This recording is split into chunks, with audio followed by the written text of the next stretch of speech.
بسم اللہ الرحمن الرحیم۔ عہد رسالت میں خواتین کا خاندانی کردار، اس موضوع پر آج ہم گفتگو کریں گے۔ میرا نام ڈاکٹر عرفان شہزاد ہے اور میں فقہ و سیرہ کے پلیٹ فارم سے آپ سے مخاطب ہوں۔ عہد رسالت میں خواتین کا خاندانی کردار کیا رہا، اس سے پہلے ہمیں یہ جاننے کی ضرورت ہے کہ خاندان کی ضرورت ہوتی کیوں ہے اور اس کے تشکیل پانے کے عوامل کیا ہیں۔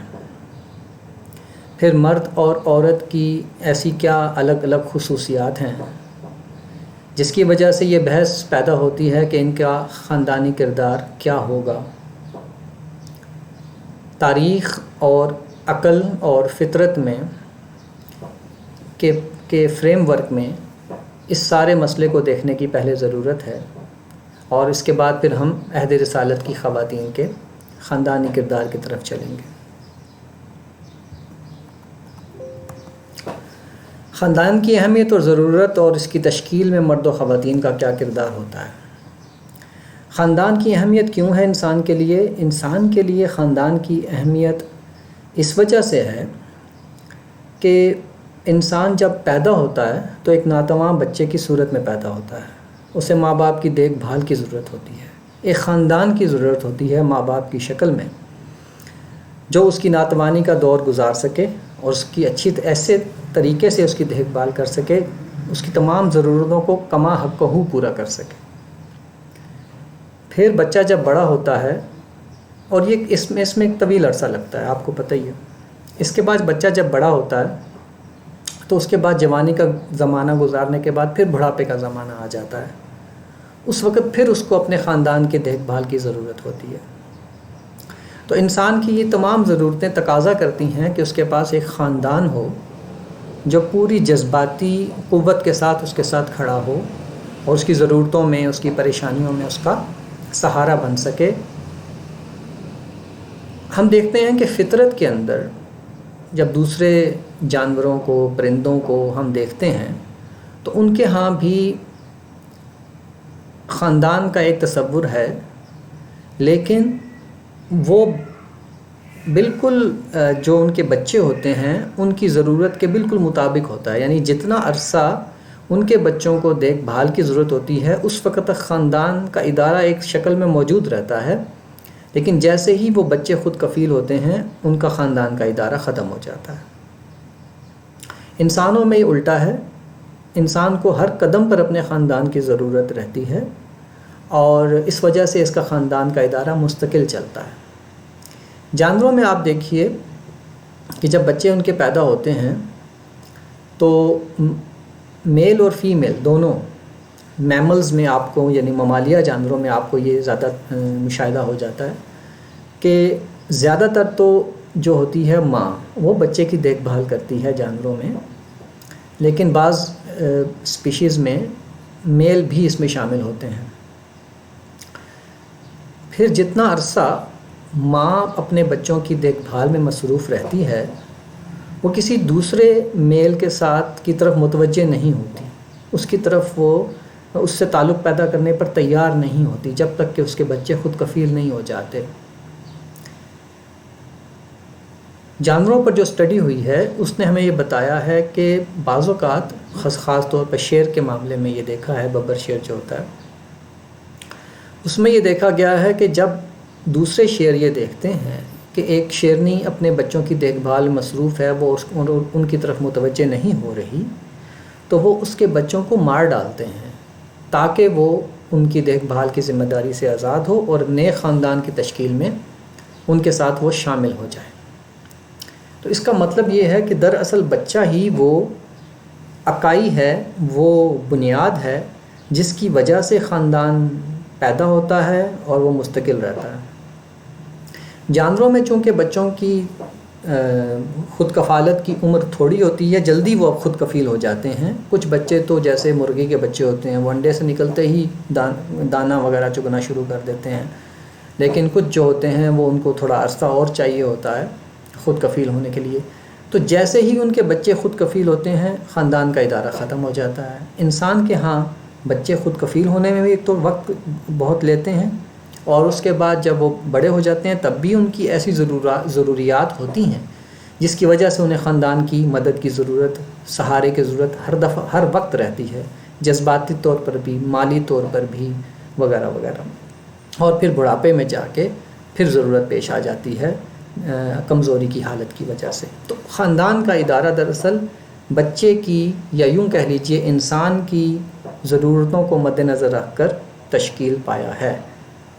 تو یہ ہے فطرت میں خاندان کے ادارے کی ضرورت.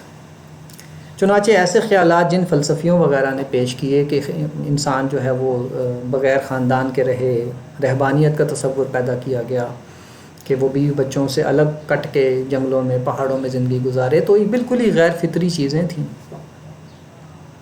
جس کی وجہ سے یہ کبھی بھی ان کو پذیرائی حاصل نہیں ہو سکی ہے. اور فطری چیز یہی ہے کہ ایک خاندان ہو اور اس کے ساتھ چلا جائے. جن مذاہب نے جنسی تعلقات کو برا جانا خدا کے قربت کے معاملے میں، کہ خدا کے اگر قربت حاصل کرنی ہے تو آپ جنسی معاملات سے دور رہیں، ان کے پیروکاروں میں بھی یہ چیز زیادہ چل نہ سکی، اور فطرت نے مجبور کیا کہ وہ جو ہے وہ خاندان کے ادارے میں ہی انسان رہے، اس کے مطابق ہی چلے. پھر جس طرح میں نے آپ سے عرض کیا کہ جانوروں میں بھی یہ ہے کہ جب تک ماں اپنے بچوں کی دیکھ بھال میں مصروف ہوتی ہے وہ کسی دوسرے میل سے ربط پیدا نہیں کرتی. اسی طرح سے انسانوں میں جب بچہ پیدا ہو جاتا ہے خاندانوں میں، تو مرد اور عورت کا ایک دوسرے سے وفادار ہونا ایک دوسرے کے لیے بھی تو ضروری ہے ہی ہے، لیکن یہ بچے کے نقطہ نظر سے بہت ضروری ہے کہ وہ دونوں کی توجہات مکمل طور پر ایک دوسرے کے ساتھ وابستہ رہیں، تاکہ وہ بچے کی دیکھ بھال کو پوری ذمہ داری سے ادا کر سکیں. تو یہاں سے یہ جو مرد عورت کے درمیان وفاداری کا تصور ہے وہ فطرت سے ہم اس کو بالکل جسٹیفائی کر سکتے ہیں. اور چونکہ اسلام جو ہے وہ دین فطرت ہے، اسی بنا پر وہ مرد عورت کے درمیان جو وفاداری کا تصور ہے، فیتھفلنس کا تصور ہے، اس کو انڈورس کرتا ہے. تو یہ تصور جو ہے وہ ہماری فطرت پر مبنی ہے کہ وہ دونوں شادی کے بعد ایک دوسرے کے ساتھ وفادار رہیں. دور حاضر میں یہ ہوا ہے، اور یہ صرف یہ ایسا نہیں کہ اسلام، بلکہ تمام دنیا کے مذاہب، تمام دنیا کے لوگ چاہے وہ مذہب پر عمل کرتے ہیں یا نہیں، اس کو ضروری سمجھتے ہیں کہ شادی کے بعد مرد اور عورت ایک دوسرے سے وفادار رہیں. اس کی مختلف وجوہات بتائی جاتی ہیں، لیکن اگر آپ غور کریں تو بیسیکلی یہ بچے کی کما حق ہو دیکھ بھال کے لیے یہ اصول وضع ہوا ہے. دور حاضر میں اباحیت یعنی کہ لبرلزم کا یہ تصور یہ بھی پیش کرتا ہے، یہ بات پیش کرتا ہے کہ اگر مرد اور عورت اپنی مرضی سے شادی کے بنا کوئی تعلق قائم کرنا چاہیں تو انہیں کرنے دینا چاہیے.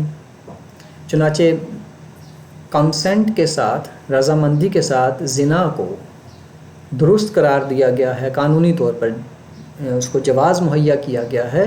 بہت سارے ممالک میں آپ جانتے ہی ہیں بغیر میرج کے، بغیر شادی کے جو ہیں کپلز وہ کئی عرصہ گزارتے ہیں، اور اس کو قانونی جواز حاصل ہے خصوصاً ویسٹ کے ممالک میں. تو اور لیکن ان کے ہاں بھی یہ تصور موجود ہے کہ اگر شادی کر لی جائے تو اس کے بعد اس بات کو نہایت ہی وہ کبھی سمجھتے ہیں، غلط سمجھتے ہیں کہ اس کے بعد پھر مرد یا عورت کسی اور کی طرف متوجہ ہوں.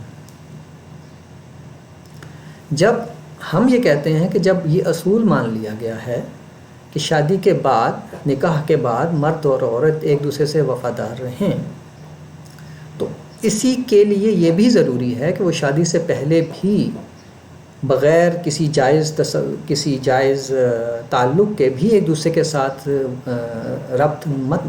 ناجائز illicit ریلیشن نہ رکھیں، کیونکہ انسان کو جب ایک دفعہ عادت پڑ جائے جگہ جگہ منہ مارنے کی تو پھر یہ اس کے لیے اتنی جلدی ممکن نہیں ہوتا. یعنی سوئچ نہیں ہے کہ آپ نے سوئچ آن کیا تو انسان کی عادت بدل گئی، آف کیا تو دوسری عادت آ گئی، ایسے نہیں ہوتا. چنانچہ اگر کھلے عام یعنی آزادانہ جنسی روابط کی کو جواز اگر دیتے ہیں شادی سے پہلے تو پھر اس کو قابو کرنا شادی کے بعد بہت مشکل ہو جاتا ہے، اور اسی بنا پہ بہت سارے خاندانی مسائل جنم لیتے ہیں. ذمہ داری کا وہ احساس پھر پیدا نہیں ہوتا، ادھر بھی توجہ ہوتی ہے کہیں اور بھی توجہ ہوتی ہے. تو اگر یہ صورتحال ہوگی تو پھر بچے جو پیدا ہوں گے ان کی دیکھ بھال نہیں ہو سکتی ہے مکمل طور پر. تو یہ ہے، اسی بنا پر اسلام جو ہے وہ شادی سے پہلے یا شادی کے بعد کسی بھی ایسے ناجائز تعلق کو، ایسے جنسی تعلق کو ناجائز قرار دیتا ہے اور اس کو زنا کے زمرے میں جرم اور گناہ بناتا ہے. یہ ایک ایسا عقلی مقدمہ ہے اور ایسا فطری مقدمہ ہے کہ اس کو ڈینائی نہیں کیا جا سکتا. یہ جو کچھ بھی ابھی اباہیت کے نام پر، لبرلزم کے نام پر جو جنسی عمل کی آزادی کا تصور پیش ہوا ہے وہ در حقیقت اپنی جسٹیفیکیشن میں شرمندہ بھی ہے. اس کو یہ سمجھانا چاہیے کہ یہ غلط ہے. تو یہ ہے خاندان کی اہمیت اور اس کی ضرورت اور اس کی تشکیل میں مرد اور عورت کا کردار.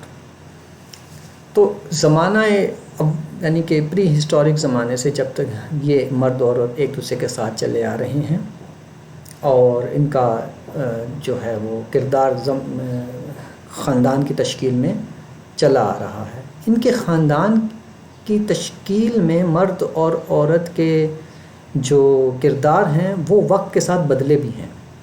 یعنی تاریخ میں مردوں اور عورتوں کے خاندانی کردار میں جو پوزیشن تھی وہ بدلتی رہی ہے اور دور حاضر میں آ کے بھی بدلتی چلی جا رہی ہے.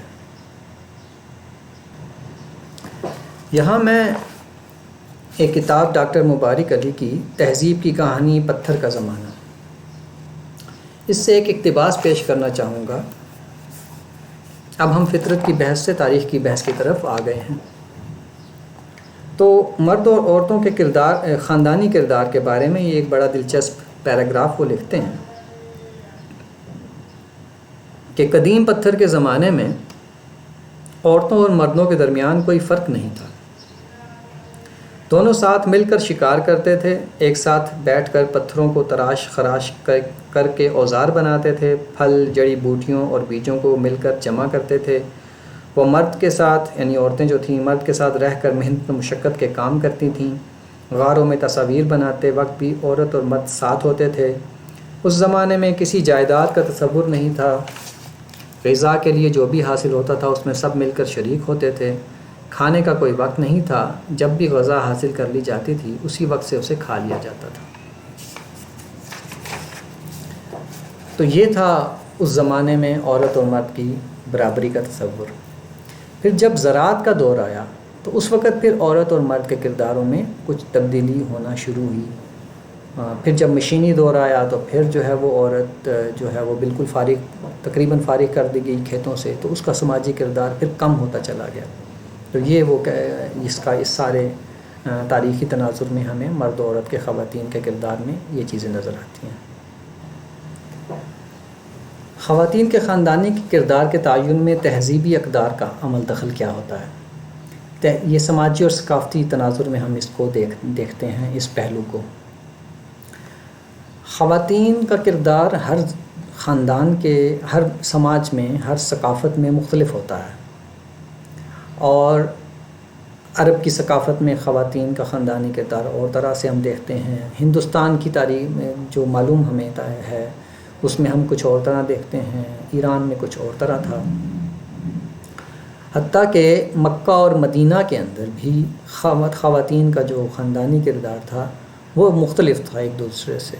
چنانچہ جب مہاجرین مائیگریٹ کر کے مدینہ تشریف لے گئے تو وہاں پر وہ خواتین کے بدلے ہوئے اطوار کی وجہ سے کہ وہاں پہ اور طرح سے خواتین کو ٹریٹ کیا جاتا تھا، جو مہاجرین تھے ان کو اس سے مسائل پیش آنا شروع ہوئے۔ مکہ میں جو مرد حضرات تھے، اچھا یہ بھی توجہ رہنی چاہیے کہ خواتین کا جو کردار رسول اللہ صلی اللہ علیہ وسلم کے زمانے میں بیان کیا جاتا ہے، یہ کم و بیش ویسا ہی تھا جیسا کہ اسلام کے آنے سے پہلے، اس میں کوئی جوہری تبدیلی نہیں کی گئی تھی۔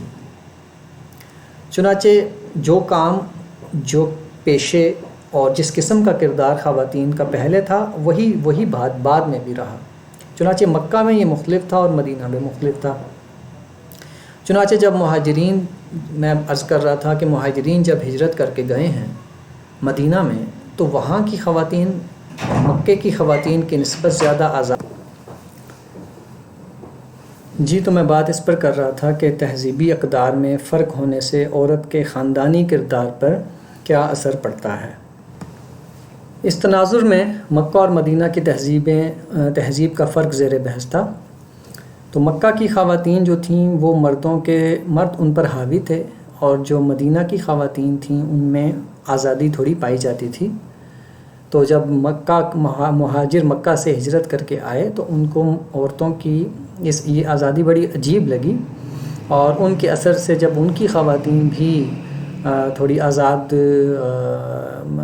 آزادی کا اظہار کرنے لگیں، اپنے شوہروں کو جواب دینے لگیں، تو یہ شکایات رسول اللہ صلی اللہ علیہ وسلم تک مردوں نے پہنچائیں کہ یہاں کی عورتیں جو ہیں وہ مدینہ کی عورتوں کے زیر اثر سے اب وہ ہم پہ آگے بولتی ہیں اور ہمارے آگے بولتی ہیں، اور دوسری بات یہ کہ ہم جب ان کو منع کرتے ہیں تو وہ آپ صلی اللہ علیہ وسلم کی مثال دیتی ہیں، اور کہ آپ کی بیویاں تو بولتی ہیں آپ سے، آپ کو جواب بھی دے دیتی ہیں، اور دوسرا یہ کہ وہ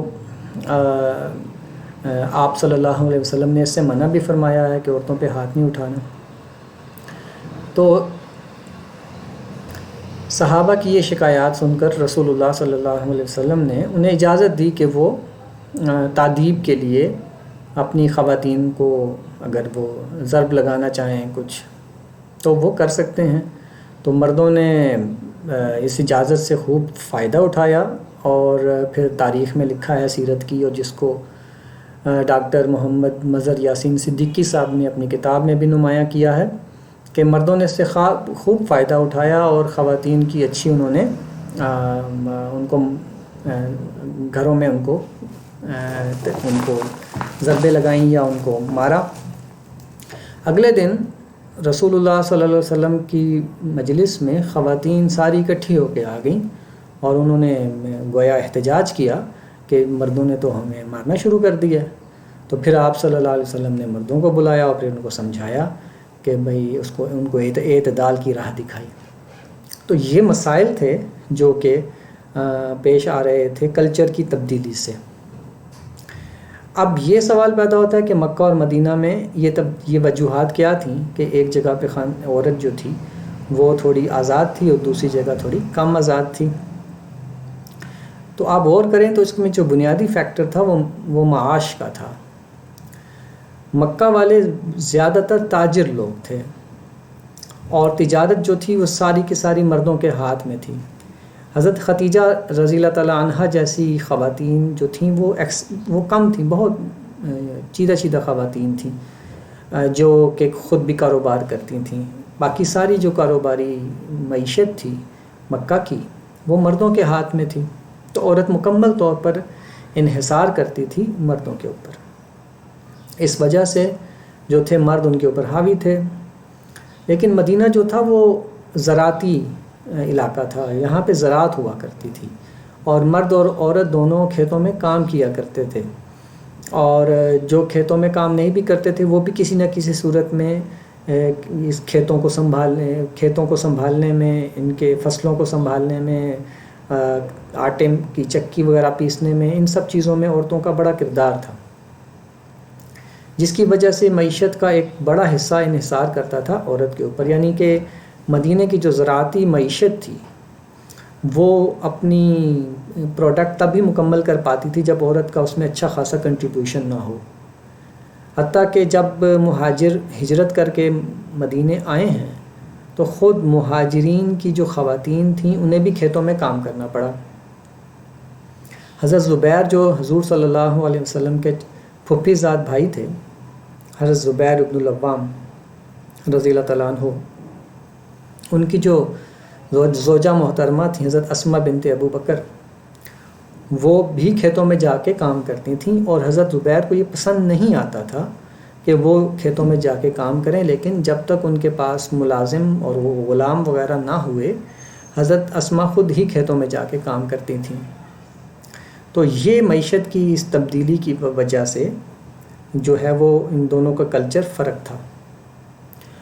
اور رسول اللہ صلی اللہ علیہ وسلم نے کوئی انسٹرکشن یہاں بھی نہیں دی کہ کیا ہونا چاہیے کیا نہیں ہونا چاہیے، کون سا کردار ہونا چاہیے، کتنا ہونا چاہیے، کتنا نہیں ہونا چاہیے. جو کلچر مکہ میں چل رہا تھا یا مدینہ میں چل رہا تھا، آپ نے اس کو ایز اٹ از چلنے دیا. لیکن اس میں جب مسائل سامنے آئے تو آپ صلی اللہ علیہ وسلم نے ان کو حل کیا اور اعتدال کی راہ دکھائی. اب جہاں تک مختلف خاندانی حیثیتیں ہوتی ہیں خواتین کی، اس میں سیرت سے ہمیں کیا معلوم ہوتا ہے کہ صحابیات کیا کیا کردار ادا کرتی تھیں، کون سے کردار ان کے اپرووڈ ہوئے اور کون سے کردار جو تھے وہ محل تنقید بنے یا ان کے اوپر تادیب کی گئی یا کچھ بتایا گیا. تو اس حساب میں اگر ہم دیکھیں، اس لحاظ سے ہم دیکھیں تو عہد رسالت میں خواتین کے جو خاندانی کردار تھے، ماں، بیوی، بہن اور بیٹی کے لحاظ سے، اس میں جو بہن کا کردار ہے اس کے بارے میں ہمیں معلومات کچھ کم ملتی ہیں کہ بہنوں کے کیا کیا کردار اس میں رہے ہیں. اس میں ہمیں یہ ملتا ہے کہ حضرت حمزہ جب شہید ہوئے تو ان کی جو بہن تھیں حضرت صفیہ جو حضور کی پھوپھی تھیں، وہ آئیں اور انہوں نے جنگ احد میں آ کے اپنے بھائی کی لاش کو دیکھنا چاہا، لیکن حضور صلی اللہ علیہ وسلم نے روکا، منع فرمایا کہ خاتون ہیں، شاید وہ اپنا جذبات پہ قابو نہ رکھ سکیں، کیونکہ ان کے بھائی حضرت حمزہ کی لاش کا مسئلہ کیا گیا تھا، اس کو میوٹیلیٹ کیا گیا تھا. آپ کو پتہ ہی ہے کہ ہندا نے ان کا کلیجہ چیر کر تو چبایا تھا. تو حضور نے منع فرمایا کہ وہ نہ جائیں، لیکن حضرت صفیہ نے فرمایا کہ عرض کیا کہ میں جانا چاہوں گی اور اپنے جذبات پہ قابو رکھوں گی. تو آپ نے ان کو اجازت دی اور وہ گئیں، اور انہوں نے بڑے صبر سے کام لیا اپنے بھائی کی اس حالت میں ان کی لاش کو دیکھ کر. تو باقی جو ہیں وہ بہنوں کے کردار کے لحاظ سے ہمارے پاس ذخیرہ کم ہے. جہاں تک ماں کا تعلق ہے تو رسول اللہ صلی اللہ علیہ وسلم کی والدہ محترمہ تو آپ کی بچپن میں ہی ان کا وصال ہو گیا تھا. تو آپ صلی اللہ علیہ وسلم جو تھے وہ اپنی ماں کو تو نہ دیکھ سکے، لیکن آپ کی جو دائیاں تھیں یا جنہوں نے آپ کو دودھ پلایا تھا اور جنہوں نے آپ کی جو انا تھیں جو آپ کو کھلاتی تھیں، جو آپ کی آیا تھیں، آپ صلی اللہ علیہ وسلم نے ساری زندگی ان کو تحفے تحائف دیتے رہے، ان کو ان کے ساتھ صلہ رحمی کرتے رہے، ان کی ضروریات کا خیال رکھتے رہے جب تک وہ زندہ رہیں. بیوی کی حیثیت سے ویل نون چیزیں میں نہیں بتاؤں گا کیونکہ سب کو پتہ ہی ہیں کہ آپ صلی اللہ علیہ وسلم کی جو ازواج تھیں، تو حضرت ختیجہ کے زمانے تک تو آپ نے کوئی دوسری شادی نہیں کی. آپ نے اپنی زندگی اور جوانی کا بہترین حصہ ان کے ساتھ گزارا، اور حضرت ختیجہ نے آپ کے ہر طرح سے مدد کی. جب کسی نے آپ کا ساتھ نہیں دیا تو حضرت ختیجہ نے آپ کا ساتھ دیا. جب لوگوں نے آپ کو چھوڑ دیا تو وہ آپ کے ساتھ کھڑی تھیں. جب لوگوں نے آپ کو محروم کیا تو انہوں نے آپ کو اپنی دولت سے بھی آپ کا سپورٹ کیا. تو یہ چیزیں حضور صلی اللہ علیہ وسلم کبھی ساری زندگی نہیں بھولے. اور جب کبھی کوئی موازنہ یا مقابلے کی بات آتی، اگر ازواج مطہرات ان کے ساتھ کوئی موازنہ کرنے کی کوشش کرتی تو آپ ان کی خوبیاں بتاتے اور کہتے کہ ان کے ساتھ موازنہ نہیں ہو سکتا. آپ کو ان سے اتنی محبت تھی کہ ان کی جو بہن تھی وہ ایک دفعہ آئیں اور انہوں نے اجازت چاہی جانے کے لیے یا اندر آنے کے لیے اجازت چاہی، تو ان کی آواز اور اجازت کا انداز بہت ملتا جلتا تھا حضرت ختیجہ سے. تو آپ صلی اللہ علیہ وسلم کا چہرہ جو تھا وہ پیلا پڑ گیا اور ہاتھ کانپنے لگے، اور آپ نے کہا کہ او خدایا، یہ تو خولا ہے، غالباً خولا نام تھا ان کا. تو اس طرح سے آپ صلی اللہ علیہ وسلم کبھی بھی اپنی پہلی زوجہ محترمہ حضرت خدیجہ رضی اللہ تعالیٰ عنہا کو کبھی نہیں بھولے. اور جو آپ پھر باقی جو آپ کی ازواج تھیں تو ان سب کے کردار اور سیرت تو آپ سب کو پتہ ہی ہے.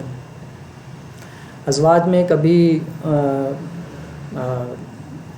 بشری تقاضوں سے حسد یا تھوڑی بہت جیلسی جو خواتین میں یا سوکنوں میں اسپیشلی ہوتی ہے وہ ہو جایا کرتی تھی.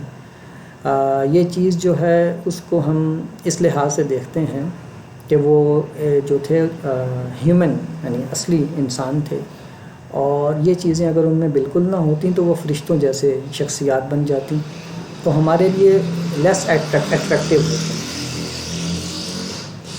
انسانی کمزوریوں کے ساتھ جب ایک شخصیت اعلیٰ کردار اختیار کرتی ہے تو دراصل وہ ہمارے لیے نمونہ تقلید بنتی ہے.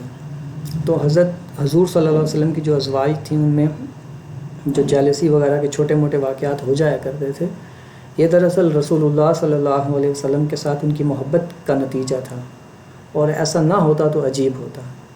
وہ ایسا ہوا اور پھر رسول اللہ صلی اللہ علیہ وسلم نے اس کی تادیب فرمائی، ان کو سمجھایا، اور اس طریقے سے ہمارے سامنے یہ اسوہ بھی آ گیا کہ کس طریقے سے ایسے معاملات کو ٹیکل کیا جاتا ہے. بیٹی کی حیثیت سے آپ صلی اللہ علیہ وسلم نے تمام اپنی بیٹیوں کی خوب اچھی تربیت فرمائی، شادیاں فرمائیں، اور یہ ساری چیزیں بھی آپ کو پتہ ہیں. حضرت خدیجہ کے ساتھ حضور صلی اللہ علیہ وسلم کا جو نکاح ہوا، اس کا جو پروپوزل گیا تھا رسول اللہ صلی اللہ علیہ وسلم کو، وہ حضرت خدیجہ کی ایک سہیلی تھی حضرت نفیسہ. تو وہ درمیان میں میڈیٹر کا کردار انہوں نے ادا کیا تھا، پیغام رسانی کا کردار انہوں نے ادا کیا تھا، اور کئی ملاقاتیں کی تھیں رسول اللہ سے حضرت خدیجہ کی شادی کے سلسلے میں. تو یہ ایک تاریخی ریکارڈ ہے جو ہمیں ملتا ہے. ایک اور چیز جو بڑی نمایاں ہو کر ہمارے سامنے آتی ہے خواتین کے بارے میں، وہ ان کا اپنی شادی کے بارے میں بڑے آزادانہ رویہ تھا. عرب کی خاتون جو تھی وہ اسلام سے پہلے بھی اور اسلام کے دوران بھی رسول اللہ صلی اللہ علیہ وسلم کے عہد میں بھی اپنی شادی کے معاملات میں خاصی آزاد تھیں. وہ اپنے معاملات خود طے کرتی تھیں، اور ان کی اجازت کے بغیر اور ان کی مرضی کے بغیر ان کی شادی کے معاملات طے عموماً نہیں ہوا کرتے تھے. اور جب کبھی اس میں خلاف ورزی ہوتی تھی تو وہ اس پر خوب احتجاج کیا کرتی تھیں اور اپنی بات منوا بھی لیا کرتی تھیں. چنانچہ ڈاکٹر مظہر یاسین صدیقی صاحب نے بھی وہ بہت سارے واقعات نقل کیے ہیں جس میں وہ یہ بتاتے ہیں کہ نہ صرف یہ کہ شادی شدہ خواتین، بیوہ یا مطلقہ خواتین نے اپنے اوپر جو ان کی جبریہ شادی، دوسری جو جبریہ شادی ان کے ولیوں نے کی، انہوں نے وہ نہ صرف رسول اللہ صلی اللہ علیہ وسلم سے وہ نکاح فسخ کروائے، کینسل کروائے، بلکہ کنواری جو لڑکیاں تھیں اور ان کے والدین نے یا ان کے ولیوں نے ان کی شادیاں طے کر دی تھیں ان کی اجازت کے بغیر، تو وہ بھی رسول اللہ صلی اللہ علیہ وسلم کے پاس آئیں اور انہوں نے اپنی مرضی بتایا کہ ان کی اس میں مرضی نہیں ہے. تو رسول اللہ صلی اللہ علیہ وسلم نے ان کی شادیاں، ان کے نکاح بھی کینسل کر دیے، نکاح فسخ کر دیے. تو اس میں یہ چیزیں ہمارے سامنے آتی ہیں. پھر اس کے علاوہ ہم یہ دیکھتے ہیں کہ اس میں ایک بڑا دلچسپ قصہ حضرت سمیہ بنت حارث کا ہے، سبیہ بنت حارث کا ہے، جس میں وہ ان کی شوہر وفات پا گیا، کسی جنگ میں غالباً شہید ہوئے تھے، اور اس کے بعد ان کی فوراً بعد ہی ان کے ہاں بچے کی ولادت ہو گئی اور عدت نہیں رہی. تو انہوں نے لوگوں کو بلایا کہ وہ دوسرا نکاح کرنا چاہتی ہیں، اور انٹرویو کرنا شروع کر دیے تھے انہوں نے. اور یہ سارا قصہ لکھا ہوا ہے حدیث کی کتابوں میں کہ انہوں نے انٹرویوز کیے اور اپنی مرضی سے آدمی سلیکٹ کیا. اس انٹرویوز کے دوران میں ایک صحابی تھے غالباً مغیرہ بن شعبہ، وہ انہوں نے ان سے کہا کہ آپ شادی نہیں کر سکتی، آپ کو تو عدت گزارنی چاہیے. تو انہوں نے کہا مجھے جو معلومات ہیں اس حساب سے تو میری عدت بنتی نہیں ہے. لیکن مغیرہ نے کہا کہ نہیں، آپ کی عدت بنتی ہے. دراصل جو لکھا ہے تاریخ میں وہ یہ تھا کہ وہ چاہتے تھے کہ اس خاتون کے گھر والے کہیں گئے ہوئے تھے، وہ واپس آ جائیں تو اس دوران میں اس خاتون سے میں شادی کر لوں ان کے گھر والوں کو ملا کے. تو اس لیے وہ ڈیلے کرانا چاہ رہے تھے. لیکن جب حضرت صبیہ نے جا کے حضور صلی اللہ علیہ وسلم سے پوچھا کہ کیا مجھ پر عدت ہے، تو انہوں نے فرمایا کہ تم پہ عدت نہیں ہے. تو حضرت جو صبیہ تھی انہوں نے پھر کسی دوسرے سے شادی کر لی. تو پھر اسی طرح بہت سارے واقعات ہیں کہ ایک عورت آئیں، انہوں نے کہا کہ میرے پاس 2 پروپوزل آئے ہیں، ایک امیر معاویہ رضی اللہ تعالیٰ عنہ سے اور ایک اور قیس صحابی تھے ان کی طرف سے.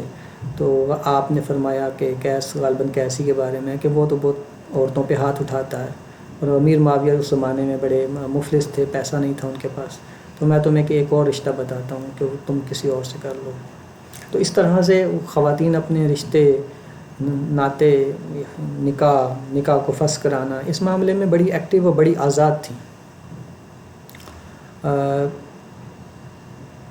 بعد میں ہم جو اسلام جب مسلمانوں کا جب پھیلاؤ ہوا ہے، اور جب ہم ہندوستان میں اسپیشلی آئے ہیں، انڈیا میں مسلمان جب آئے ہیں، تو یہاں کا کلچر بالکل مختلف تھا. یہاں ایک تو سارا اختیار مرد کے پاس تھا، اور دوسرا یہ کہ یہاں خاتون کے بارے میں ایک خاص قسم کا رویہ پایا جاتا تھا. فرما برداری کا ایک خاص انداز تھا یہاں کا، ہندوستان کا، جو اس کا اپنا ہی خاصہ ہے. اس میں ماں باپ کی بات فائنل ہوا کرتی تھی، اور اس قسم کی معاملات میں بھی اگر اولاد اپنی کوئی بات کرنا چاہتی تھی تو اسے نافرمانی کے زمرے میں شمار کیا جاتا تھا. چنانچہ یہاں پر جو ہے وہ یہ معاملہ نہیں چلا کہ خاتون جو ہے وہ اپنی نکاح کے معاملات میں کوئی آزادی کا مظاہرہ کر سکے، اور یہ جو ہیں بلکہ اس کو قربانی کی ایک مثال بنا کے پیش کیا گیا کہ والدین کے کہنے پر یہ مان لیا، وہ مان لیا، جو جہاں کہا ہوا. بڑا ہمارے ہاں ایک قسم محاورے بھی ایجاد ہوئے کہ جس کھونٹے پہ باندھا وہ اس کھونٹے کے ساتھ بندھ گئی. یہ تذلیل کی بات ہے کہ خاتون کے لیے یہ لفظ استعمال کیے جائیں کہ وہ کوئی جانور تو نہیں ہے کہ جس کو کھونٹے کے ساتھ باندھا تو بندھ گئی. لیکن یہاں پر اس کو ایک فرما برداری کی ایک اعلیٰ مثال کے طور پر پیش کرنے کے لیے یہ محاورہ بھی ایجاد ہوا. محاورے جو ہوتے ہیں وہ کسی بھی سوسائٹی کے ذہنی رویوں کو اور ذہنیت کو، مینٹالٹی کو شو کرتے ہیں. تو یہاں پر ہمیں یہ پتہ چل رہا ہے کہ یہاں پر وہ آزادی نہیں ہے. اور یہ آزادی نہ ہونا چلو ٹھیک ہے کہ یہاں کا ایک کلچر تھا، لیکن اس کو مسئلہ یہ ہوا کہ اس خاتون کو آزادی نہ دینے کا جو تصور ہے یہاں کا، اس کو اسلامائز کر دیا گیا، اس کو مذہبی رنگ دے دیا گیا کہ گویا یہ خدا کے نزدیک ایک مطلوب عمل ہے، ایسا ہی ہونا چاہیے. اسلام بھی یہی کہتا ہے. اس کو فرمانبرداری کے رنگ میں پیش کر دیا گیا اور مثالی رنگ میں پیش کر دیا گیا.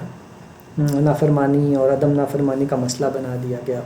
تو اس بنا پر یہاں سے آزادی چھین لی گئی خاتون سے، اپنی مرضی کے نکاح کی، اپنی مرضی سے نکاح طے کرنے کی، اور اس قسم کی چیزوں میں اس سے اس کی مرضی چھین لی گئی. اگر یہ مرضی چھین لی جاتی غیر اسلامی بنیادوں پر کہ یہ کلچر کا مسئلہ ہے تو پھر ہم اس کو اس حساب سے ٹیکل کرتے. لیکن یہ مرضی یہاں پہ جو چھینی گئی ہے، یہاں پہ پھر اس کے اوپر اسلام کا لیبل بھی لگایا گیا ہے، اور جس کی وجہ سے پھر اس پہ بات کرنا گویا اسلام کے خلاف بات کرنا ہو جاتا ہے. حالانکہ یہ اس طرح کرنا اسلام کے خلاف ہے. خاتون سے اس کی آزادی چھین لینا اسلام کے خلاف ہے. علامتی طور پر ہم نے ایک نکاح میں اس سے اجازت مانگی جاتی ہے کہ آپ قبول ہے، کب تو وہ کہتی ہے بیچاری کہ قبول ہے. تو وہ ایک علامتی طور پر ہم نے ایک چیز اس میں ڈالی ہوئی ہے. لیکن اس علامت کا مطلب علامت نہیں تھا. اس علامت کا مطلب اس کے پیچھے ایک روح تھی، ایک اصل تھی کہ خاتون قبول کرے گی تو ہوگا، نہیں قبول کرے گی تو نہیں ہوگا. اس اسپرٹ کو زندہ کرنے کی ضرورت ہے. لیکن ظاہر ہے کہ اس میں اعتدال چاہیے. یہ نہیں کہ جو ہے وہ کوئی اپنی مرضی اس قدر چلائی جائے کہ والدین کی جو نیک خواہشات اور نیک ویل وشز ہیں ان کو نظر انداز کر کے جو بچے ہیں وہ اپنے طور پر ہی اپنی نا تجربہ کاری کی عمر میں الٹا سیدھے فیصلے کر لیں. یہ چیز بھی غلط ہے. تو لیکن یہ ہے کہ جو آزادی اسلام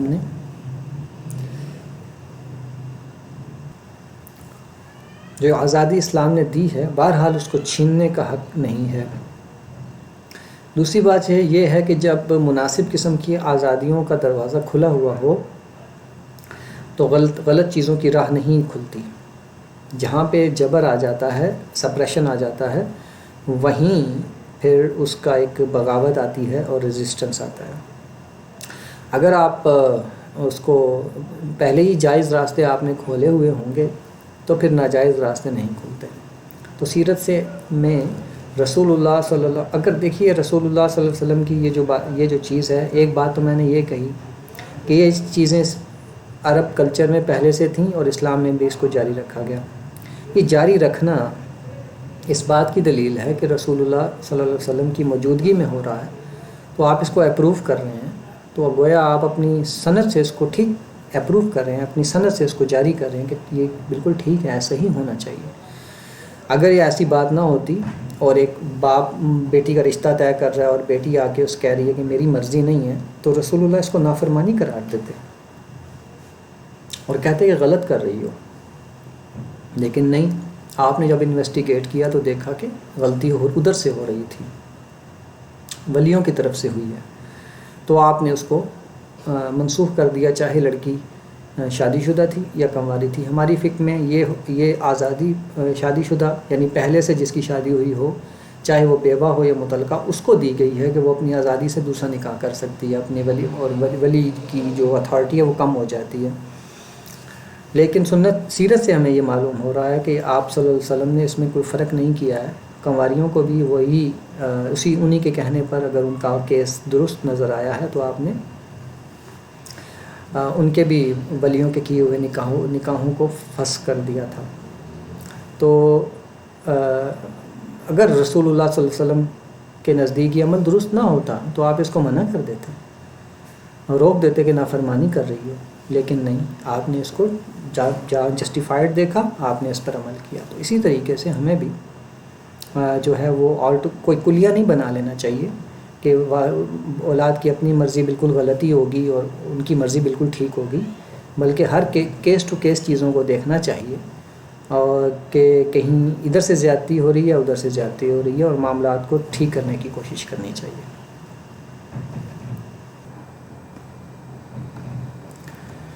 تو ہندو پاک کی جو تہذیب اور ثقافت ہے،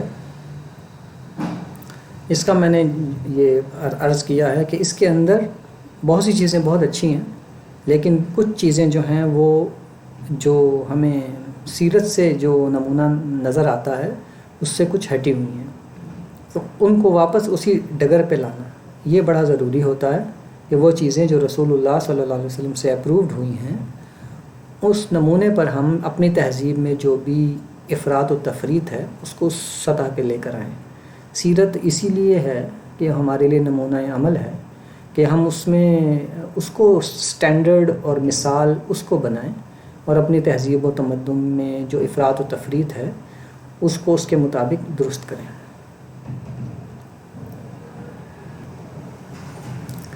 خاندانی کردار میں یہاں پر تعدد ازواج کا مسئلہ بھی حل کر لیتے ہیں۔ ہندوستان سے مراد ہے یعنی کہ جب یہ انڈیا، پاکستان، بنگلہ دیش، یہ سارا جو خطہ ہے اس کی تہذیب جو ہے، تو اس کی جو تہذیب ہے چونکہ ایک کی تہذیب ہے تو بعض یہ پرانے ہمارے جو مورخین اور مسلم اسکالرس تھے وہ ہندوستانی تہذیب بولا کرتے ہیں، تو ہم بھی کبھی وہی بول دیتے ہیں۔ اس سے مراد ہندو پاک بڑے سب کانٹیننٹ کی پوری تہذیب اس کا مطلب ہوتا ہے۔ اس میں تعدد ازواج کا مسئلہ بھی حل کر لیتے ہیں۔ عرب کلچر میں جو خاندان تھا اس میں جو تھی وہ ایک سے زیادہ شادیوں کا رواج پہلے سے چلا آ رہا تھا۔ اسلام نے آ کے اس میں تحدید کر دی اور 4 خواتین تک، 4 بیویوں تک اس کی تحدید کر دی، اور چنانچہ ایسے لوگ جن کی 10 بیویاں تھیں، 4 سے زیادہ بیویاں تھیں، ان کو پھر یہ حکم دیا گیا تھا کہ وہ اپنی بیویوں کو چھوڑ دیں اور 4 تک وہ رکھ سکتے ہیں۔ تو یہ ایک تحدید کی گئی تھی۔ اور پھر ہم یہ دیکھتے ہیں کہ ہندوستان کی یعنی پاکستان سب کانٹیننٹ کی جو تہذیب ہے اس میں سنگل جو ہے وہ یعنی کہ سنگل ون کپل میرج یعنی ایک میاں بیوی اس کو ہی اپروو کیا گیا ہے. ہندوستان کی قدیم تہذیب میں بھی یہ نہیں تھا. وہاں پہ اس میں بھی ایک سے زیادہ خواتین بلکہ کئی بادشاہوں کی تو بہت سی بیویاں ہوتی تھیں حرم میں ان کے. لیکن بعد میں ایوولوشن ہوا ان کی تہذیب میں بھی اور ایک ہی مرد اور ایک ہی عورت کے اوپر انہوں نے اس کو آئیڈیل فارم میں پیش کر دیا کہ بھائی ایک عورت ہوگی ایک ہی مرد ہوگا اور یہ آئیڈیل فارم میں انہوں نے پیش کیا. مذہب میں انہوں نے پھر اس کو پکا کر دیا کہ ایک سے نہ مرد دوسری شادی کر سکتا ہے نہ عورت دوسری شادی کر سکتی ہے. پھر آگے چل کے وہ یہاں تک پہنچ گئے کہ عورت ستی ہو جایا کرتی تھی مرد کے ساتھ ہی. مرد جو تھا وہ مرد فوت ہو گیا تو عورت اس کے ساتھ جل مرتی تھی. یہاں تک جو ہے وہ ان کا تعلق جنم کا تعلق بن گیا کہ وہ اس کے ساتھ مرے گی بھی. تو یوں یہ صورتحال تھی یعنی کہ اس حد تک ان کی یہ کہ ایک میاں اور ایک بیوی یہی اپنے ساتھ ساری زندگی گزاریں گے. اسی بنا پر جب اسلام یہاں آیا ہے تو یہاں کی جو تہذیب اور کلچر تھا وہی حاوی ہوا اور تعدد ازواج کو ایک بری نظر سے دیکھا جاتا ہے. یہاں پر خواتین جو ہیں اس کو کسی صورت برداشت کرنے کو تیار نہیں ہوتی ہیں. تو پہلے اسلام کا نقطہ نظر قرآن کا نقطہ نظر دیکھ لیتے ہیں, پھر سیرت میں دیکھتے ہیں تعدد ازواج کو, اور پھر ہم سب کانٹیننٹ میں دیکھتے ہیں.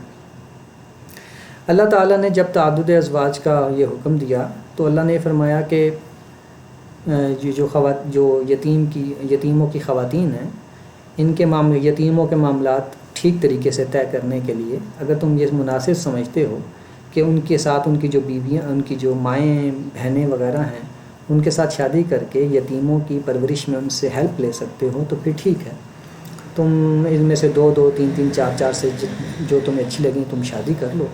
لیکن ساتھ یہ شرط بھی اللہ تعالیٰ نے لگا دی کہ انصاف کرنا ہوگا, انصاف کے بغیر یہ شادیاں نہیں ہو سکتی. اور اگر سمجھو تو اللہ فرماتا ہے کہ تم نہیں اگر انصاف کر سکتے تو فواحدہ, تو ایک ہی بیوی کو رکھو.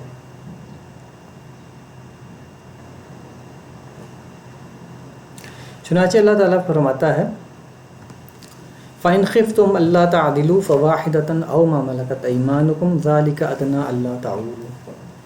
تو اگر تمہیں یہ ڈر ہو کہ تم ان کے اندر انصاف قائم نہیں رکھ سکو گے, فواحدہ تو پھر ایک پر ہی گزارا کرو, ایک ہی بیوی ہونی چاہیے تمہاری. أَوْ مَا مَلَكَتْ أَيْمَانُكُمْ یا تمہاری لونڈیاں جو اس زمانے میں ہوتی تھی. تو اللہ تعالیٰ نے اگر آپ پھر آگے جا کے اللہ یہ بھی فرماتا ہے کہ تم اگر چاہو بھی تو ان کے اندر مکمل انصاف نہیں کر سکتے. تو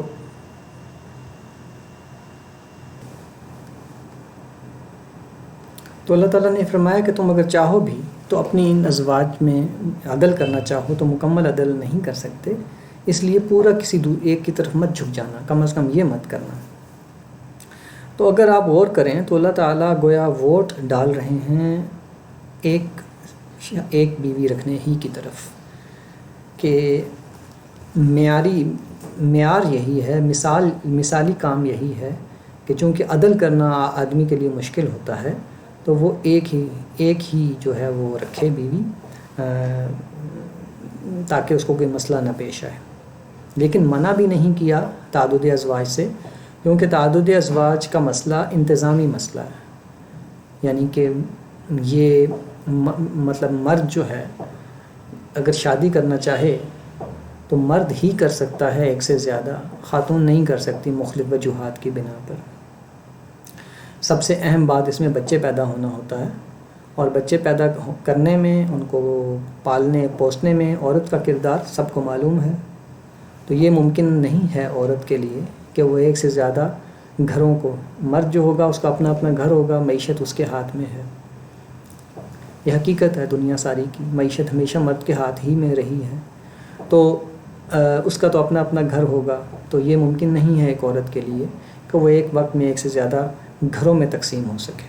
اس لیے عورت کے لیے تو تعدد شوہر کا کوئی تصور جو ہے وہ نہیں ہے, فیزیبل ہی نہیں ہے. تو مرد کے لیے فیزیبل ہے, اور اس کی بہت سارے فوائد بھی ہیں. کبھی خواتین کی تعداد زیادہ ہو جاتی ہے معاشرے میں، کبھی کوئی اور مسئلہ، کبھی کوئی اور مسئلہ. پھر عورت عام طور پر منحصر ہوتی ہے مرد کے اوپر معیشت میں، اور ایسی عورتیں زیادہ اگر ہوں معاشرے میں اور مرد ان کو افورڈ کر سکتا ہو تو پھر وہ ان کو رکھ لے اپنے پاس، اور ان کو گھر بار بھی مل جائے اور ان کو زندگی کا ساتھی بھی مل جائے. تو مرد کے لیے یہ فیزیبل ہے، یعنی مرد کر سکتا ہے، کیونکہ اس نے بچے پیدا نہیں کرنے ہیں، اس نے بچوں کو دودھ نہیں پلانا، وہ باؤنڈ نہیں ہے، وہ گھوم پھرنے کی اس کو جو سہولتیں حاصل ہیں وہ عورت کو اس طرح سے حاصل نہیں ہیں. تو جس کی بنا پر یہ مرد ہی کے لیے فیزیبل ہے، وہ ایک سے زیادہ شادیاں کر سکتا ہے تو وہ رکھ لے. تو اللہ تعالیٰ نے اس کی 4 تک حدیں بتا دیں. اس کے باوجود ووٹ جو ہے وہ ایک ہی بیوی رکھنے کی طرف ڈالا ہے، لیکن دوسری طرف اس نے منع بھی نہیں کیا کہ آپ جو ہیں وہ 2 3 4 شادیاں نہیں کر سکتے. لیکن یہی قرآن اگر بر صغیر میں نازل ہوتا، یہاں کے مزاج کو دیکھا جاتا تو اس نے منع کر دینا تھا. یعنی خدا نے نہیں منع کرنا تھا، یہاں کے کلچر نے منع کرنے کا کم از کم انسسٹ کرنا تھا کہ منع تو کر دیا جائے. لیکن چونکہ اللہ تعالیٰ نے اپنا قرآن ایک فطری اس کے اوپر بنیادوں پر اتارا ہے، تو چنانچہ اس نے یہ راہ بھی دکھا دی کہ اچھا یہ ہے کہ ایک مرد اور ایک میاں بیوی ہی ہوں اور عدل سے اور اچھے طریقے سے زندگی گزار دیں. اور دوسری طرف اس نے منع بھی نہیں کیا تاکہ جہاں اور جس معاشرے میں اس کی ضرورت ہو وہاں پہ اس سہولت سے فائدہ اٹھا لیا جائے. کہیں یتیموں کا مسئلہ حل ہو جائے گا، جیسے کہ اس آیت کے اندر سورہ نساء کی اس آیت کے اندر بتایا کہ یتیموں کا مسئلہ پڑ گیا تھا. تو تعدد ازواج کے قانون سے فائدہ اٹھاتے ہوئے اللہ تعالیٰ نے مردوں سے کہا کہ تم ان یتیموں کو پالنے کے لیے ان کی بہنوں ماؤں کے ساتھ شادی کر لو تاکہ وہ اس ذمہ داری میں تمہاری شریک ہو جائیں. تو اس کا ایک فائدہ جو جہاں اٹھایا جا سکتا ہے اٹھایا جانا چاہیے، ورنہ پریفرنس یہ دینی چاہیے کہ ایک ہی بہتر ہے. تو بر صغیر میں آ کے اس کا بالکل ماحول الگ ہو گیا ہے. اب یہاں پر جو ماحول ہے اس کو اگر تو وہ معاشی مسائل کی وجہ سے ہے تو اس کی الگ ڈائمنشن ہے، لیکن اس کو ایک جذباتی سطح پہ لے جا کر اس کو مذہب میں اس کی موجودگی پر اعتراض کرنا، یعنی خواتین یہاں کی بعض ہیں فیمنسٹ وغیرہ، وہ مذہب میں تعدد ازواج کے اصول پر ہی اعتراض ہے ان کا کہ یہ ہونا ہی نہیں چاہیے تھا. تو اس سے پھر یہ معلوم ہوتا ہے کہ گویا اسلام جو ہے وہ جو اجازت دے رہا ہے وہ درست چیز نہیں ہے. جبکہ میں نے عرض کیا اس جو سارا سینیریو جس کو میں سمجھتا ہوں اور آپ کے سامنے پیش کیا ہے، اس میں اللہ تعالیٰ نے یہ بھی بتا دیا کہ مناسب کیا ہے، لیکن یہ بھی بتا دیا کہ اجازت کیا ہے. تو اس لیے یہ درمیان کی راہ ہے اور بڑی خوبصورت راہ ہے، بڑی مناسب راہ ہے. لیکن یہاں پر معاملہ یہاں تک پہنچ گیا ہے کہ اسلام میں اس کی موجودگی بھی قابل اعتراض ہو گئی ہے. اور یہ جو ہے وہ رویہ ایک تو سب کانٹیننٹ کی اپنے کلچر سے نکلا ہے، پھر کرسچینٹی کے بھی کلچر سے جو پیدا ہوئی ہے، خاندانی کلچر پیدا ہوا ہے کرسچینٹی کی روایت سے، وہاں پر بھی اسی نے، اور پھر یورپ میں وہی پھیلی ہے. تو اس سے بھی فیمنسٹ جو ہیں وہ اس پہ اعتراض کرتے ہیں اسلام میں تعدد ازواج کا اصول اور اجازت ہے تو کیوں ہے. کرسچینٹی میں بھی یہی تھا کہ ایک مرد ایک عورت وہ ساری زندگی ایک ساتھ رہیں گے، نہ وہ ایک دوسرے کو طلاق دے سکتے ہیں نہ وہ چھوڑ سکتے ہیں.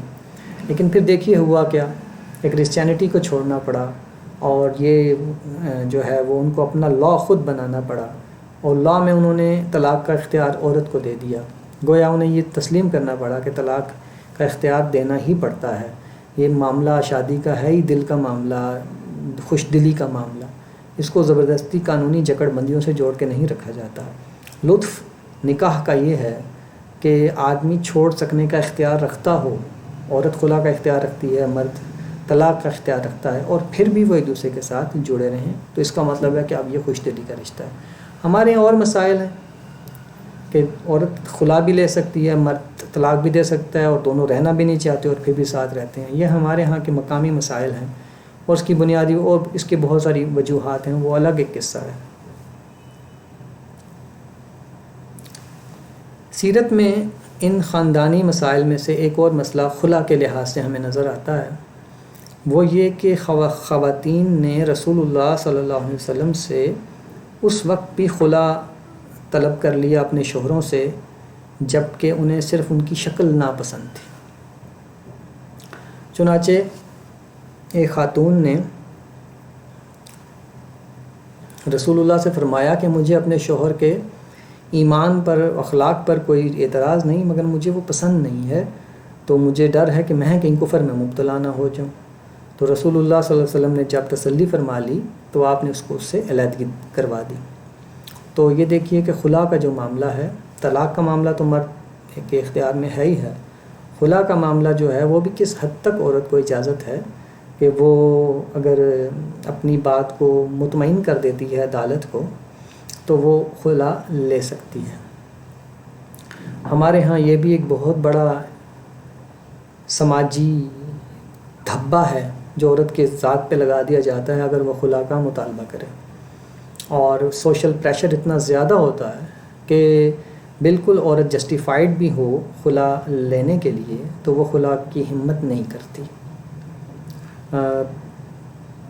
دوسری شادی خاتون کی ہمارے ہاں بیوہ ہو یا مطلقہ ہو ایک بہت بڑا مسئلہ ہے جو کہ حل نہیں ہو، ابھی تک حل نہیں ہو سکا، ابھی تک یہ سوشل نارم ڈیولپ نہیں ہو سکا کہ عورت کی دوسری شادی آسانی سے ہو سکتی ہو۔ آپ صحابیات کے قصے پڑھیے تو آپ کو معلوم ہوگا کہ کم ہی کوئی صحابیہ نظر آئے گی آپ کو جس کی ایک سے زیادہ شادیاں نہ ہوئی ہوں، کئی شادیاں ان کی ہوا کرتی تھیں۔ بعض اوقات شوہر سے طلاق ہو کر ہو جایا کرتی تھیں اور بعض اوقات فوت ہو جانے، یعنی ہر صورت میں ان کی شادیاں جو ہیں وہ کئی ہوئی ہیں۔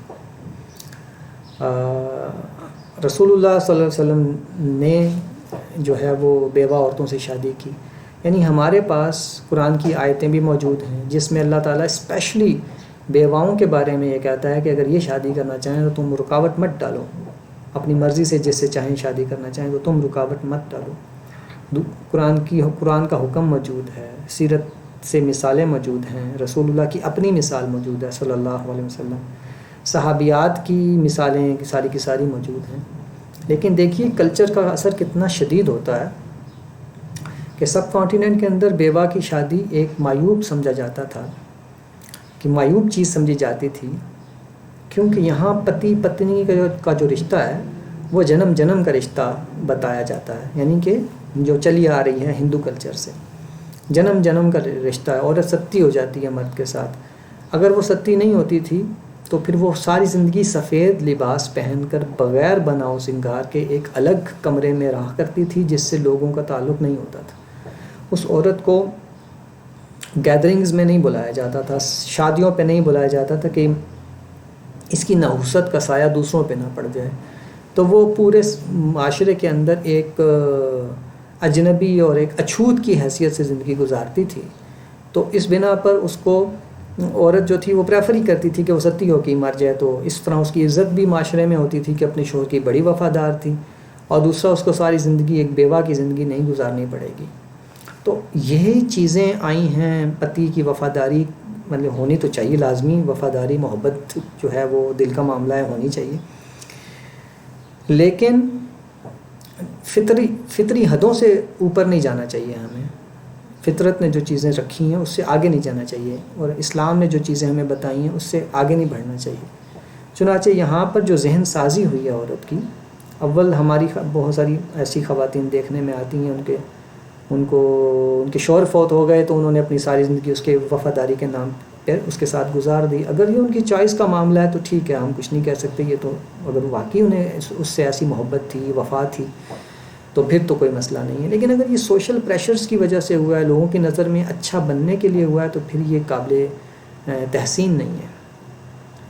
تو ہمارے ہاں کلچر کا اتنا اثر ہوا کہ سیرت سے محبت، رسول اللہ سے محبت، صحابیات سے محبت کے باوجود نہ تو مرد اور نہ تو عورتیں دوسری شادی کے لیے تیار ہوتے ہیں، اور اس لیے ایک بہت بڑی رکاوٹ سمجھی جاتی ہے۔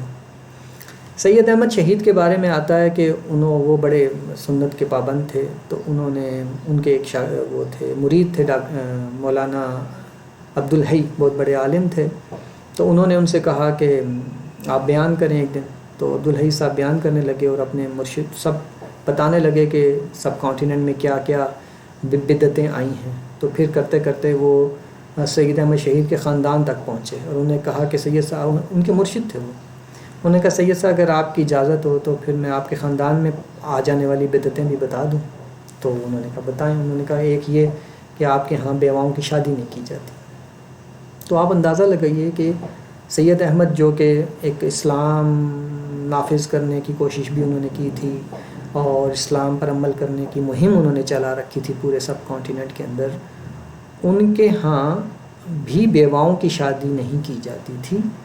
اور اپنے ہی ایک مرید جو عالم تھے بہت بڑے، ان کے توجہ دلانے پر انہیں احساس ہوا کہ ہاں ہمارے ہاں تو بیواؤں کی شادی نہیں کی جاتی. چنانچہ انہوں نے اپنی بیوہ جو بھابھی تھی ان کی، اس سے شادی کی، اور بیوہ بھابھی کو راضی کرنے کے لیے بڑی تگ و دو کرنی پڑی کہ وہ سید احمد سے شادی کر لیں. وہ تیار نہیں ہو رہی تھی. آخر بڑی کوشش سے انہوں نے اس کے ساتھ تگ و دو کی کہ لوگوں کو بیچ میں ڈالا، راضی کیا، خاندان کی دوسری عورتوں کو، جو بڑی عورتیں تھیں ان کو بھی راضی کیا، سب کو راضی کر کے تو اپنی جو بھابھی تھی اس سے انہوں نے، بیوہ تھی، اس سے شادی کی.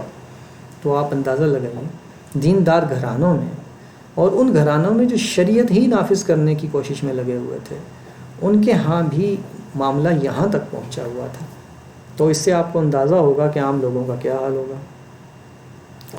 تو یہ وہ صورتحال ہے جس کی وجہ سے سب کانٹیننٹ میں بیواؤں کی شادی ایک بہت بڑا مسئلہ بنی ہوئی ہے. بلکہ یہاں تک ہے کہ ایک عورت اپنی بیوی کو طلاق جب دے دیتا ہے اور پھر وہ کسی اور سے شادی کر لیتی ہے، تو تب بھی یہاں کے مرد کو قبول نہیں ہوتا کہ میری بیوی جو سابقہ بیوی ہے وہ کسی اور کی بیوی کیوں بن گئی. اور وہ جا کے جو ہے وہ بعض اوقات اس کو نقصان پہنچانے کی کوشش کرتا ہے، یا بعض اوقات جو ہے وہ مقدمے کر دیتا ہے ان کے اوپر. ایسے بھی واقعات ہم سنتے ہیں. تو مرد اس ذہنیت سے نہیں نکل رہے ہیں کہ اگر آپ نے بیوی کو طلاق دے دی ہے تو پھر آپ کا اس سے کوئی تعلق نہیں رہا ہے. اب غیرت اور ان چیزوں کا معاملہ یہاں نہیں آ سکتا ہے. آپ کا جنم کا ساتھ نہیں ہے کہ آپ وہ یہ کہہ دیں کہ میری بیوی تھی تو آپ کسی اور کی نہیں ہو سکتی بھی. جب آپ نے طلاق دے دی چھوڑ تو وہ ختم ہو گیا معاملہ. تو یہ ذہنیت ہے جو کلچر سے پیدا ہوتی ہے. دین کس لیے آتا ہے، سیرت کس لیے نمونہ بنی ہے کہ ہم اپنے دماغوں کو، اپنے ذہن کو جو کہ اپنے کلچر سے متاثر ہو جاتے ہیں اور مقامی چیزوں سے متاثر ہو جاتے ہیں، اس کو اس کی روشنی میں درست کریں. تو یہ سیرت کا مطالعہ ہمیں اس لیے کرنا چاہیے، اس لیے بھی کرنا چاہیے. اگلا جو ٹاپک ہے وہ یہ ہے کہ دور حاضر میں بدلے اور بدلتے ہوئے حالات میں خواتین کا جو خاندانی کردار ہے وہ کیا ہونا چاہیے. یہاں پہ ایک ڈیبیٹ ہے جو کہ پتہ ہونا، ہمیں کلیئر کر لینی چاہیے کہ خاندان میں مرد سربراہ ہوگا یا عورت سربراہ ہوگی، یا دونوں کا سٹیٹس ایکول ہوگا. یہ ہے ایک دور حاضر کا مسئلہ. اس کو جب ہم سیرت سے دیکھتے ہیں تو ہم دیکھتے ہیں کہ رسول اللہ صلی اللہ علیہ وسلم ایک ہیڈ آف فیملی ہیں، اور آپ کے زمانے میں تمام مرد جو تھے وہ ہیڈ آف فیملی ہوا کرتے تھے. کلچر میں بھی یہی تھا. اب ہم دیکھتے ہیں کہ کیا قرآن بھی اس کو انڈورس کرتا ہے. اول تو سیرت اس کو انڈورس کرتی ہے، کیونکہ اگر اس میں کوئی غلطی ہوتی یا برابری پہ لانا ہوتا یا کوئی اور معاملہ ہوتا تو رسول اللہ صلی اللہ علیہ وسلم اس کی درستی فرماتے، مگر آپ نے اس معاملے کو ایز اٹ از رکھا. تو یہ سیرت سے ہمارے سامنے ایک استدلال آ گیا. دوسری بات یہ کہ قرآن مجید جو ہے اس نے اس کو موضوع بنایا ہے. قرآن مجید نے مرد ہوگا سربراہ یا عورت ہوگی سربراہ اس معاملے کو موضوع بنایا ہے، اور کہا ہے کہ الرجال قوامون علی النساء بما فضل اللہ، کہ جو مرد ہیں وہ عورت کے قوام ہیں. مرد عورتوں پر قوام ہیں اس لیے کہ وہ ان کے اوپر خرچ کرتے ہیں، اور اس لیے کہ اللہ نے بعض کو بعض پر فضیلت دی ہے.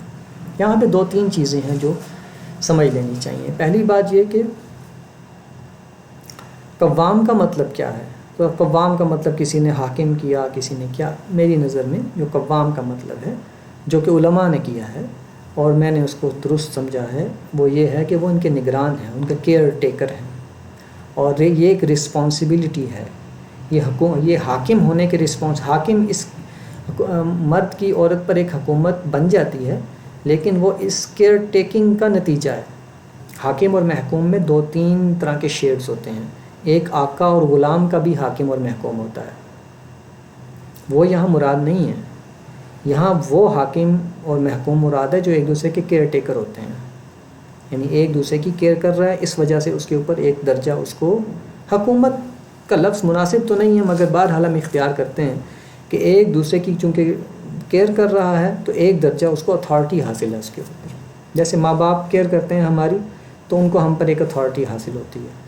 تو وہ آقا اور غلام کی اتھارٹی نہیں ہوتی، وہ ایک پیار کرنے والے کی، ذمہ دار کی اتھارٹی ہوتی ہے جو اس چیز کے لیے جس کی اس نے ذمہ داری اٹھا رکھی ہے. تو یہ ہے قوام کا مفہوم، یہ ایک رسپانسبلٹی ہے. دوسری بات یہ ہے کہ اس میں جو اللہ فرماتا ہے کہ یہ اس وجہ سے ہے کہ میں نے کچھ کو کچھ کے اوپر برتری دی. یہ جو برتری کا لفظ ہے، فضیلت کا لفظ، اس کا مطلب یہ نہیں ہوتا ہے کہ وہ جو ہے وہ خدا کی نظر میں بھی کوئی صاحب فضل ہے دوسرے کی نسبت. عورت اور مرد خدا کی نظر میں برابر ہیں فضیلت کے اعتبار سے. یہ فضیلت وہ فضیلت نہیں ہے جو ہم کہتے ہیں کہ فلاں بہت صاحب فضیلت ہے فلاں، یہ وہ فضیلت نہیں ہے. یہ فضیلت کا مطلب ہوتا ہے جیسے ایک ادارے کا سربراہ ہوتا ہے تو ہم کہتے ہیں جی یہ ادارے کا سربراہ ہے، میں اس کا ملازم ہوں. تو اس کو جو ایک فضیلت، اس کو یہاں پر ہم کہیں گے کہ اس کو ایک سیٹ کی ایک فضیلت حاصل ہے اور اس کا حکم مجھے ماننا ہے، لیکن اس کی وجہ سے وہ انسانیت میں مجھ سے برتر ہے، یا تقویٰ میں مجھ سے برتر ہے، یا خدا کی نظر میں مجھ سے برتر ہے، یا قانون کی نظر میں مجھ سے برتر ہے. ایسی کوئی بات نہیں ہوتی، بلکہ یہ انتظامی برتری ہوتی ہے. تو انتظامی برتری کے لحاظ سے وہ تھوڑا سا اس سے برتر ہے. اگر ہم خاندان کو ایک ادارہ مانیں کہ خاندان ایک ادارہ ہے تو پھر ادارے کا ایک سربراہ ہونا ضروری ہے. ادارہ ہے یہ تو ایک پکی بات ہے، ایک گھر ہے، اس کا ایک انتظام چلانا ہے. کسی نے کمانا ہے، کسی نے پکانا ہے، کسی نے صفائی کرنی ہے، کسی نے کیا کرنا ہے، بجلی کے بل ادا کرنے ہیں. پورا نظام ہے گھر کا، اس میں ڈویژن آف لیبر ہوگی، یہ کسی نے یہ کام فلاں نے کرنا ہے، یہ کام فلاں نے کرنا ہے. تو اس میں پھر ایک بندہ چاہیے جس کا حکم آخری مانا جائے کہ ٹھیک ہے اگر ہم میں نزاع ہو جاتا ہے کہ یہ کام میں نے نہیں تم نے کرنا ہے، وہ کہتا ہے تم نے نہیں میں نے کرنا ہے وغیرہ وغیرہ. اس میں پھر ایک جھگڑے کو سالو کرنے کے لیے کوئی اتھارٹی ہونی چاہیے. یعنی کہ آبویس سی بات ہے، اس کے لیے جو اتھارٹی خدا نے چنی ہے وہ وہی اتھارٹی ہے جس کو عقل و فطرت نے چنا ہے. یعنی وہ مرد ہے کہ وہ گھر کا سربراہ ہوگا. وہ کیوں ہوگا؟ اس کی وجہ یہ ہے کہ اللہ فرماتا ہے یہ اس لیے کہ یہ اپنے مال سے خرچ کرتے ہیں خواتین کے اوپر. ہسٹری جب سے شروع ہوئی ہے تب سے لے کے اب تک مال کمانے کی ذمہ داری، کسب معاش کی ذمہ داری مرد کے اوپر ہے. دور حاضر میں یہ ہوا ہے، پہلے بھی تھا اور اب بھی ہوا ہے، اب کچھ زیادہ ہو گیا ہے کہ خاتون بھی کمانے لگی ہے اور کنٹریبیوٹ کرنے لگی ہے. لیکن مرد اور عورت کے کمانے میں ایک بنیادی فرق ہے، وہ یہ کہ مرد اس لیے کماتا ہے کہ یہ اس کی ذمہ داری ہے، اور عورت اس لیے کماتی ہے کہ وہ اگر چاہتی ہے تو کماتی ہے، اگر وہ چھوڑ دے تو اس کی ذمہ داری کوئی نہیں ہے. یعنی اگر مرد کمانا چھوڑ دے تو اس پر الزام دھرا جاتا ہے کہ بھئی تم کما نہیں رہے، اور اگر عورت نہیں کماتی تو اس پہ کوئی الزام نہیں لگائے گا کہ تم کیوں نہیں کماتی، تمہاری تو ذمہ داری ہے. تو عورت کا کمانا کنٹریبیوشن ہے اور مرد کا کمانا ذمہ داری ہے. یہ ایک دونوں میں بنیادی فرق ہے، اور یہ فرق مشرق اور مغرب کسی کلچر میں چینج نہیں ہوا ہے. ایڈوانس کنٹریز، ویسٹرن کنٹریز وغیرہ کی جو خواتین ہیں یہ کماتی بھی ہیں، کنٹریبیوٹ بھی کرتی ہیں، لیکن اب بھی یہی تسلیم کیا جاتا ہے کہ کمانا اصل میں مرد کی ذمہ داری ہے اور عورت جو ہے وہ کنٹریبیوٹ کرتی ہے. تو جب ذمہ داری ایک آدمی کی ہے تو پھر اختیار بھی اسی کے پاس ہونا چاہیے. یہ ہے ایک سمپل سا فارمولہ. یہاں یہ ظلم کیا جا رہا ہے کہ کمانے کی ذمہ داری تو مرد سے ہٹائی نہیں گئی، لیکن عورت کی کنٹریبیوشن کی وجہ سے اس کو مرد کے ایکول لانے کی کوشش کی گئی ہے انتظامی مسئلے میں. قانون کی نظر میں نہیں، خدا کی نظر میں نہیں، اور کسی معاملے میں نہیں، انتظامی مسئلے میں. تو اس کو مرد کے برابر لے آیا گیا ہے بغیر یہ کہ وہ مرد کی ذمہ داری میں شریک ہو. یعنی کہ عورت اگر یہ لکھ کے دے دے کہ ذمہ داری میری ہے، تو عورت کوئی بھی لکھ کے نہیں دیتی کہ ذمہ داری اس کی ہے کمانے کی. وہ تو ذمہ داری مرد کے اوپر رہتی ہے اور عورت کنٹریبیوٹ کرتی رہتی ہے. اگر وہ کر سکتی ہے تو وہ کنٹریبیوٹ کرتی رہتی ہے. تو یہ ہے اصل میں مسئلے کا یہ کہ مرد کے اوپر ذمہ داری اس لیے ہے کہ وہ کمانے کی مرد کو اختیار اس لیے ہے کہ وہ کمانے کی ذمہ داری اٹھاتا ہے, خرچ کرنے کی ذمہ داری اٹھاتا ہے. یہ الگ بات ہے کہ وہ نہ کر سکے. فرض کریں مرد بے روزگار ہے, عورت باروزگار ہے, تو یہ ایک ایکسیپشنل یا انفرادی مسائل ہیں. ان کو انفرادی بنیادوں پہ حل کرنا پڑتا ہے. لیکن جو کلیہ بنایا جاتا ہے وہ جنرل بنایا جاتا ہے. پھر یہ ایک فیکٹ ہے کہ جو کماتا ہے اتھارٹی اسی کو مل جاتی ہے, چاہے عورت کما رہی ہو. مثال کے طور پر مرد نہیں کما رہا, مرد نہیں کما سکتا یا نہیں کما رہا اور عورت کما رہی ہے, تو خود بخود اتھارٹی اس کی طرف شفٹ ہو جایا کرتی ہے. تو چونکہ وہ ذمہ داری نہیں لے رہی نا, تو اس لیے اتھارٹی قانونی طور پر تو شفٹ نہیں ہو رہی, لیکن آن گراؤنڈ شفٹ ہو جاتی ہے. جو پیسہ کما رہا ہوتا ہے, جو دے رہا ہوتا ہے, پھر ظاہر ہے کہ اتھارٹی اس کی طرف جھک جاتی ہے. تو یہ تو ہوتا ہی ہے. لیکن یہ انڈیویجولس کا معاملہ ہے. یہ تو ایسا بھی ہوتا ہے کہ مرد کما رہے ہوتے ہیں مگر وہ تھوڑے نرم طبیعت کے ہوتے ہیں اور گھر میں حکمرانی عورت کی ہوتی ہے. تو یہ اس قسم کے مسائل انڈیویجول مسائل ہوتے ہیں. وہ قانون بننے کی صلاحیت نہیں رکھتے. قانون ہمیشہ جنرل مسائل کو دیکھ کر, جو چل رہے ٹرینڈ, بڑے بڑے جو ٹرینڈز چل رہے ہوتے ہیں ان کو دیکھ کر بنایا جاتا ہے. تو قانون یہی رہے گا. انڈیویجول سطح پہ کوئی عورت حکمران بن رہی ہے, گھر کی اتھارٹی اس کے پاس چلی جا رہی ہے, طبیعت اس کی زیادہ مینجمنٹ کی طرف مائل ہے, مرد مینجمنٹ کی طرف مائل نہیں ہے, وغیرہ وغیرہ, 20 اس میں شکلیں ہو سکتی ہیں. لیکن وہ انڈیویجول مسئلے ہوں گے, ان کو پھر انڈیویجول سطح پر ہی دیکھا جائے گا. مرد اپنی مرضی سے اتھارٹی عورت کو دے رہا ہے تو دے سکتا ہے, اس کی طبیعت اس قسم کی ہے وہ دے دے. لیکن قانونی سطح پر ہم اس کو اتھارٹی مرد ہی کو دیں گے.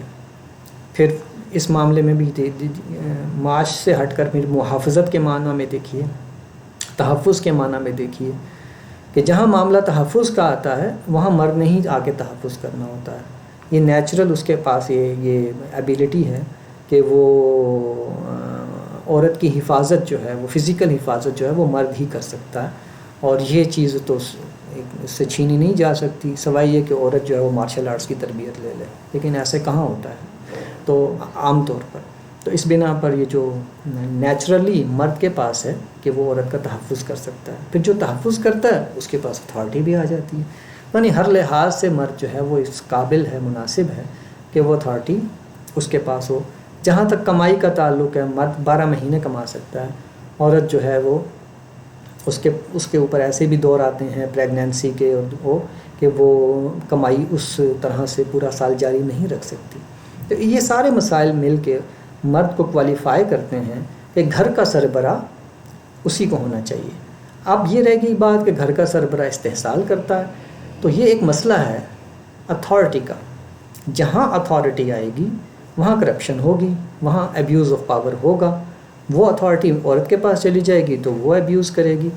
یہ مسئلہ ہے اخلاق کا, اور اس کو قانون سے بھی حل کیا جاتا ہے اور اخلاق سے بھی حل کیا جاتا ہے. یہ تو آزمائش کا مسئلہ ہے. تو یہ تو مرد کو بھی لاحق ہے اور عورت کو بھی لاحق ہے, حکومت کو بھی لاحق ہے, پولیس کو بھی لاحق ہے. جس کے پاس اتھارٹی ہے اس کو یہ مسئلہ لاحق ہے کہ وہ اپنی اتھارٹی کو ایبیوز نہ کرے, اس کا غلط استعمال نہ کرے. تو یہ ایک الگ چیز ہے. تو یہ ہے کہ ہم بدلتے حالات میں عورت اور خواتین کا خاندانی کردار کیا ہو. تو ہم یہ بات کر رہے تھے کہ خاندانی کردار یہی ہے کہ اصول کی بات یہ ہے کہ خاندان کا سربراہ اب پچھلے زمانوں میں, آج کے دور میں اور اگلے زمانوں میں گھر کا سربراہ جب بھی ڈسکس ہوگا تو وہ مرد کو ہی ہونا چاہیے, اور عورت جو ہے وہ اس کو جیسے قرآن نے کہا کہ وہ فرما بردار ہے مرد کی, قانتات صالحات, وہ اس کو وہ کردار ادا کرنا چاہیے. صحابیات نے, رسول اللہ کی ازواج نے یہی کردار ہمارے سامنے اپنے نمونے سے پیش کیا ہے کہ وہ صالحات تھی, قانتات تھیں. اور اسی طرح سے ایک خوبصورت گھر کا نمونہ بنتا ہے کہ جب مرد اپنی ذمہ داریاں ادا کر رہا ہو, اپنی اتھارٹی کو صحیح استعمال کر رہا ہو اور عورت جو ہے وہ صالحات اور قانتات کی شکل میں اس کے ساتھ کوآپریٹ کر رہی ہو، اور یوں ایک خوبصورت جو ہے وہ ماحول قائم ہو جاتا ہے۔ تو یہ ہے ہمارے سامنے کہ عورت کا خاندانی کردار کیا ہو، جس کو میں نے فطرت، تاریخ، قرآن مجید، سیرت رسول اور دور حاضر کے جو مسائل ہیں اس کی روشنی میں پیش کرنے کی کوشش کی۔